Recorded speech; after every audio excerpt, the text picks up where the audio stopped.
जेन्ना जेजू आमकां सोत सांगतलो तेन्ना आमी तें सोत ताचें आयकूंक पुर्ती जावंक जाय, उक्ते मनांत आमी ताचें आयकूंक जाय, समजूंक जाय आनी त्या प्रमाणे आमी जिवंक जाय.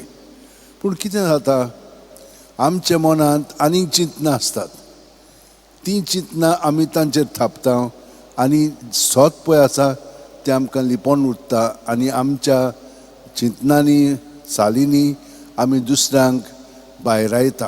आनी तशें जेजूच्या जिवितान घडटा आनी आतांय घडटा आमचे बरोबर. तर म्हज्या भयणीनो आनी भावनो, आमी ही कृपा आयज मागया. भितर कसलीं चिंतनां आसत ती सगळीं जेजूच्या ताब्यांत करून तातूंतली आमी स्वतंत्र जावन भितरल्यान मोकळ्या स्वतंत्रपणांत आमी ताचें उतर स्विकारूंक आनी तें आपशींच आमचें सगळें फळदायक जातलें.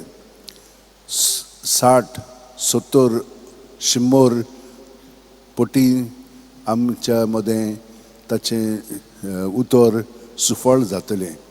जेजून आमकां हें सांगलेलें आसा त्या प्रमाणे आमी जिवंक आतां आमी देवाची कृपा मागया. सगळीं जाणां आमच्या हात अशे उंटेन दवरया, दोळे बंद करया. प्रत्येक सुस्कार घेता तेन्ना पांयांची बोटां आसा थिंचोतान तकली मेरेन आमी जेजून बरोवन येता आनी आमचे भितर आहा तितलीं चिंतनां, भावना, चाल, आठवणी, आदलें कितें आहा तितलें सगळें आमी जेजूच्या नांवान भायर काडया. जेजू जेजू जेजू म्हणून सुस्कार काबार जाय पर्यंत. आनी हे परी ताचेर दवरलें की ना, तो आमकां तातूंतली निवाडटलो, नितळ निर्मळ करतलो. कित्याक ताणें आपल्या रोगतान आमकां नितळ केलेली आसा तें आमी आतां अणभवया.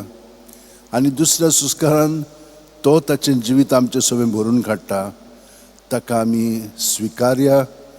ताचे बरोबर आमचें जिवीत घडोवन येवंक ताका सहकार करया. आनी ताची उतरां, ताची कोन्यो, ताची चाल आमच्या उतरांनी कोन्यांनी चालींतल्यान घडोवन येवच्याक आमी ताका पूर्णपणे ताचे कृपेच्या आदारान सहकार करया. आयज आमी एका सांताचें फेस्त समरुमता, जायल्स म्हणून. ताका फकत एकूच जेजूचें उतर मानतालें, देव मोग. आनी हाका लागून तो ग्रीसाचो आसलेलो, पूण तो फ्रांसाक वचून ताणें एका दोलींत आपलें जिवीत सारलें. थंयसर एक जनावर आयलें, ताचेर एक बालो मारलेलो. ताणें ताचो परमस केलो आनी राजाक तें कळ्ळें. ताणें ताका तें शार थंयसर बांदूंक दिलें. पयले सुवातेर एक मोठ आनी मागीर शार. आनी तो इतलो फामाद जालो की मेल्या उपरांत ताचे तुमलाशी खूब मिलाग्री जावंक लागल्यो. कित्याक देवाचो मोग ताणें नियाळ्ळो, तो जियेलो आनी ताच्या मोगान सगळो वावर करूंक लागलो. ताका लागून फ्रांसाक खूब इगोर्जी ताच्या नांवान बांदलेल्यो आसा. आमच्याय जिवितान देव बरेंपण करता, ताका आमी सहकार करीत रावया.